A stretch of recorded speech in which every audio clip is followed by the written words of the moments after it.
Le damos también la bienvenida al Monseñor Miguel Cabrejos, arzobispo de Trujillo, presidente de la Conferencia Episcopal Peruana. Hay una reflexión de la Conferencia Episcopal que señala, como todos sabemos, que es el peor momento para provocar una nueva crisis, eso queda claro, ¿no? Y por otro lado, se invoca a todas las fuerzas políticas a buscar el consenso, pero más allá de las palabras, es decir, hay que ver el cómo buscamos el consenso en medio de grupos que tienen motivaciones subalternas y personales antes que la necesidad de sacar adelante al país en una situación tan difícil. Monseñor Cabrejos, bienvenido a Ampliación de Noticias. Sí, gracias para poder manifestar esta reflexión de la Conferencia Episcopal del Perú a todo el pueblo peruano. Entonces, dice, ante el reciente no otorgamiento del voto de confianza al Consejo de Ministros por el Congreso de la República, la Conferencia Episcopal manifiesta lo siguiente: nuestro querido país está viviendo tiempos de mucho sufrimiento y dolor a causa de la pandemia. Miles de familias vienen sufriendo sus nefastas consecuencias.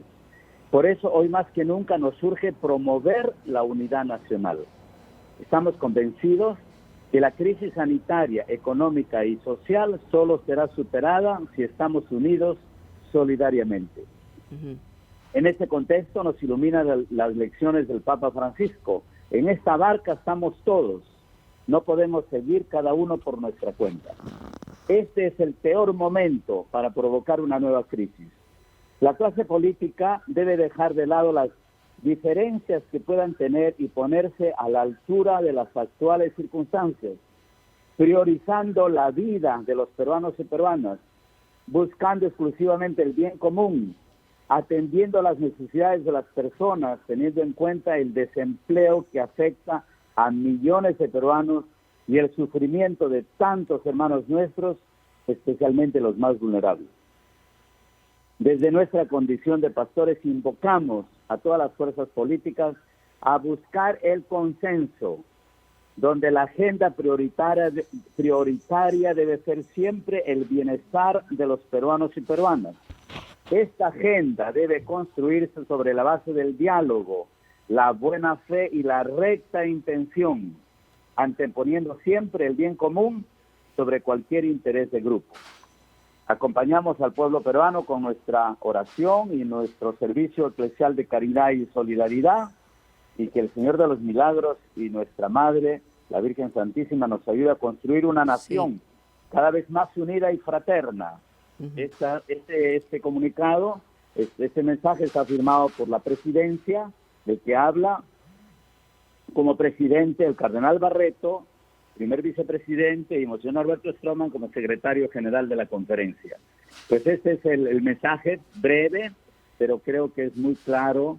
Ese es el sentir de la conferencia. Pero ¿cómo lo buscamos, Monseñor? Porque la pregunta es esa, es decir, entendemos claramente la reflexión que estamos seguros está en el corazón de la mayoría de los peruanos de buena voluntad, pero ¿cómo aterrizamos en un momento de crisis esa posibilidad? ¿A través de qué organismo, qué institución?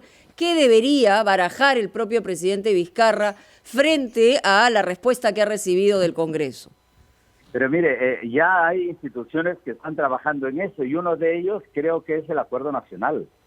El Acuerdo Nacional creo que congrega un número considerable de altas personalidades y que realmente pueden hacer de puente en esta crisis que se ha provocado, una crisis, creo que no era el momento, pero como acabo de decir, pero el Acuerdo Nacional es un punto de referencia sumamente importante en este momento.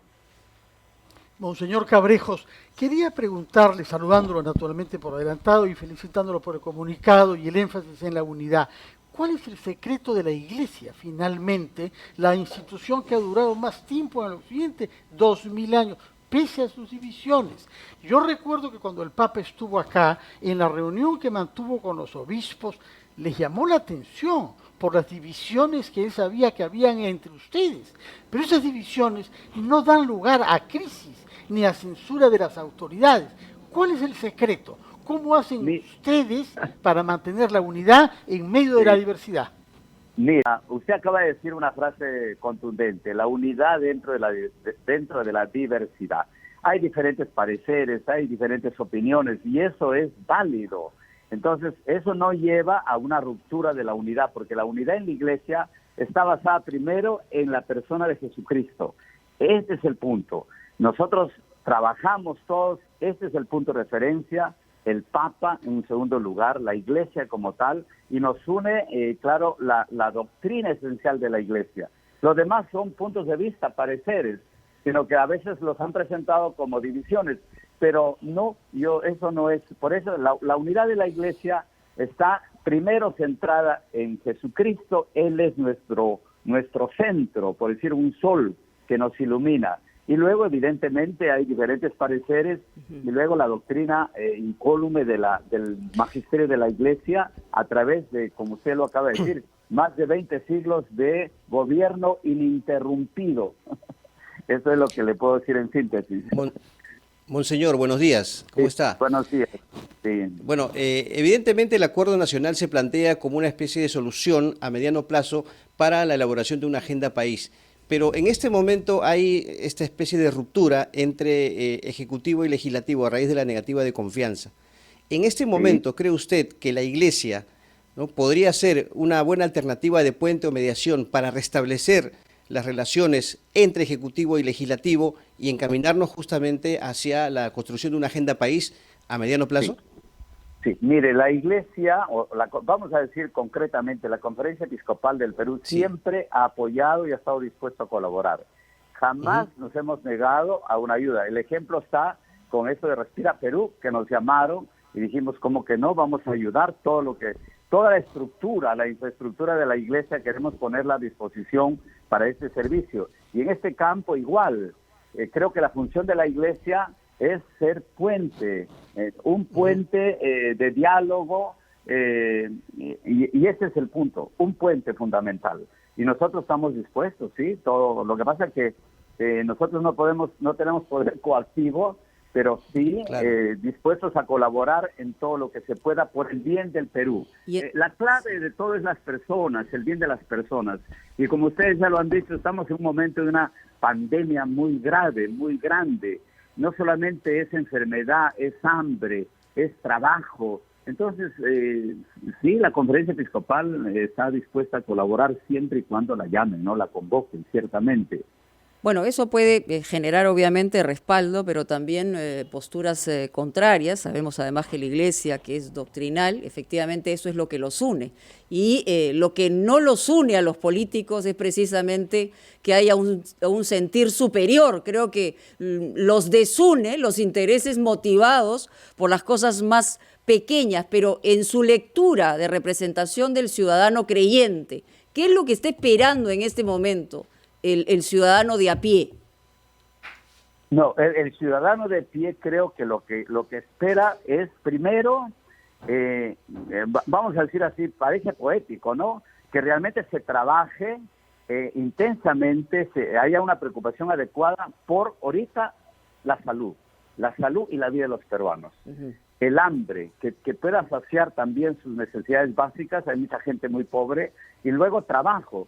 Tiene que haber ciertamente una reactivación económica, esto está clarísimo, pero yo pienso que el pueblo peruano quiere que las autoridades a quienes se eligió realmente sirvan a la población. Creo que lo que están esperando es esto. Lo demás creo que todos ustedes mejor que nadie lo saben, ¿no? Muy bien. Y eso es lo que podría decirles. Muchas gracias al arzobispo de Trujillo, presidente de la Conferencia Episcopal Peruana, por estar con nosotros en Ampliación de Noticias. Pausa y regresamos con más. Tenemos al secretario general de la Asociación Civil Transparencia y, por supuesto, también estaremos analizando desde distintos puntos de vista y con el propio protagonista todo lo que ha pasado en las últimas 24 horas.